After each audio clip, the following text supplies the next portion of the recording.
бүлдіршіндер. Жазық жайма шуақ күнінде гүлдей оранған Ханзада мен Ханшайым қауымына қош келдіңіздер. Бүгінгі байқауға қатысушы бүлдіршіндерімізді қошеметпен шақырайық.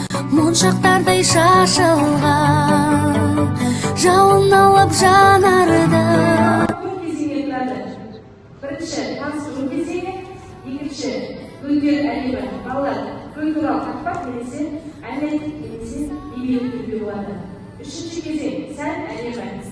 Төртінші кезең барлық балалар қосылып гүлдер бейнелейді. Бірінші кезең таныстыру кезеңіне сәт беріңіз. Aku ada aroma.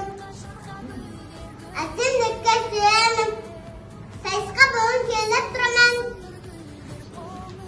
Hasil bukan armangan. Rizki ini talgalan.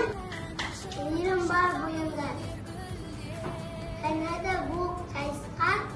Dedim bu portakal. Esrum zaratı rizki varmış. Limatım biraz. Benim adım Fatima. Sen Abdul. Benim adım Aybike. Mat oğlum evimizin. Asım Türk'tes.